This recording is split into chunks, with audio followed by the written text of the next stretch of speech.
जब जीवन के मार्ग पर अज्ञान का अंधकार छा जाता है, जब मन भटकने लगता है विषयों और मोह के जाल में, तब एक ही प्रकाश हमें राह दिखाता है, वो है भक्ति का प्रकाश, भगवान विष्णु का नाम। वैशाख मास की इस दिव्य कथा में जहाँ एक और व्याध का जिज्ञासु मन है, वहीं दूसरी ओर महर्षि शंख की ज्ञान गंगा बह रही है।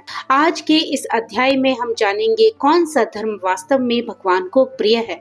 क्या केवल कर्म ही पर्याप्त है या उसके पीछे का भाव भी, और कैसे एक पाप में जीवन जीने वाला भी केवल कथा श्रवण से पा सकता है मोक्ष का मार्ग। तो आइए श्रद्धा और विश्वास के साथ प्रवेश करें वैशाख मास महात्म्य के अंतिम अध्याय में। पिछले अध्याय में आपने सुना कि कैसे महर्षि शंख ने व्याध को प्राण तत्व का गूढ़ ज्ञान दिया, लेकिन ज्ञान की प्यास वहीं समाप्त नहीं हुई। व्याध ने विनम्र होकर पूछा, हे मुनिवर, वो कौन सा धर्म है जिससे भगवान विष्णु प्रसन्न होते हैं? कौन सा मार्ग अपनाकर मनुष्य उनके हृदय में स्थान पा सकता है? महर्षि शंख ने अपनी आंखें बंद की, मानो भीतर से ज्ञान को अनुभव कर रहे हों। फिर धीरे से बोले, हे व्याध, ध्यान से सुनो। वही धर्म सच्चा धर्म है जिसमें अंतःकरण शुद्ध हो जाए, जिसमें किसी का अहित न हो और जिसकी किसी ने भी निंदा न की हो। जो वेदों में कहा गया है, जो स्मृतियों में वर्णित है, यदि उसे निष्काम भाव से किया जाए और जिससे लोक का विरोध ना हो, तो वही सात्विक धर्म है। धर्म 3 प्रकार के होते हैं। नित्य धर्म जो प्रतिदिन किए जाते हैं, जैसे जप, पूजा, स्मरण। नैमित्तिक धर्म जो किसी विशेष कारण से किए जाते हैं, और काम्य धर्म जो किसी इच्छा की पूर्ति के लिए किए जाते हैं। लेकिन हे व्याध, जब ये सभी कर्म भगवान विष्णु को समर्पित हो जाते हैं, तब वो बन जाते हैं भागवत धर्म। जो धर्म केवल फल की इच्छा से किया जाए वह राजस धर्म है, और जो धर्म हिंसा, क्रूरता और अज्ञान से भरा हो वह तामस है। लेकिन जो निष्काम हो, जो शांत हो, जो भगवान को समर्पित हो, वही सात्विक धर्म है। हे व्याध, जिसकी जिह्वा पर हरि नाम बसता है, जिसके हृदय में भगवान के चरण विराजमान हैं, जिनका मन सदा भगवान विष्णु में लगा रहता है, वही सच्चा भागवत भक्त है।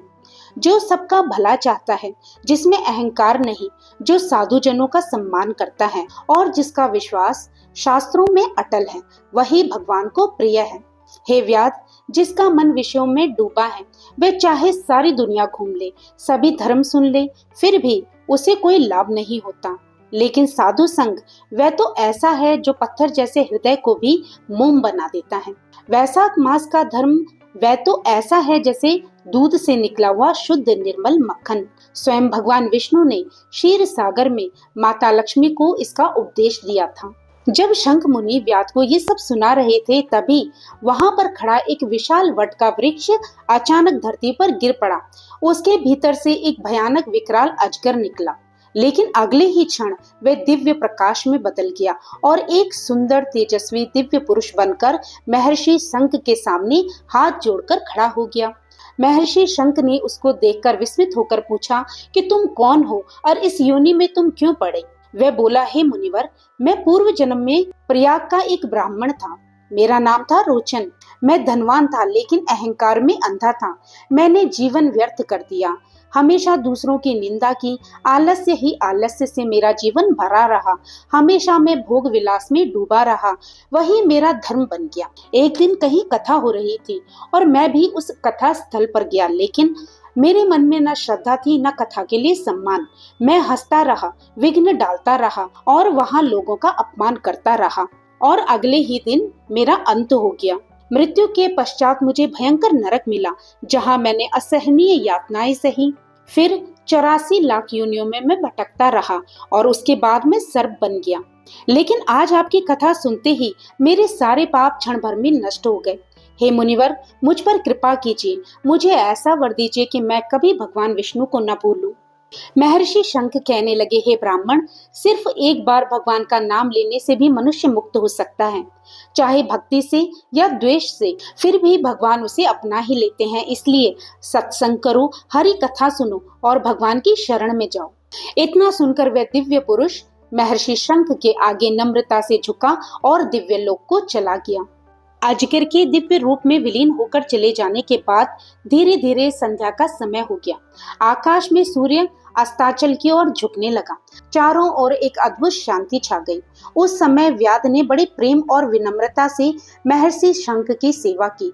अपने हृदय की संपूर्ण श्रद्धा से उन्हें संतुष्ट किया। फिर महर्षि शंख ने सायंकाल की संध्या उपासना की और भगवान की लीला अवतारों की कथा करते हुए पूरी रात्रि भक्ति में व्यतीत कर दी। प्रातः ब्रह्म मुहूर्त में महर्षि शंख उठे, अपने दोनों चरणों को धोकर मौन भाव से उस व्यापक ब्रह्म का ध्यान करने लगे।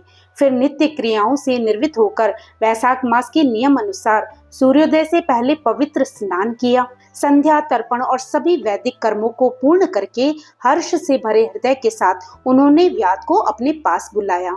व्याध सर झुकाए और श्रद्धा से भरा हुआ शंख मुनि के पास आया।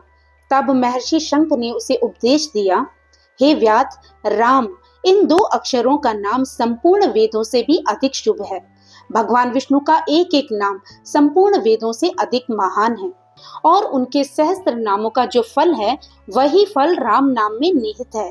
इसलिए तुम निरंतर राम नाम का जप करो और मेरे बताए हुए धर्मों का पालन करते रहो। हे व्याध, इस धर्म के प्रभाव से तुम अगले जन्म में महर्षि वाल्मीकि के रूप में जन्म लोगे और इस पृथ्वी पर एक महान ऋषि के रूप में प्रसिद्ध होगे।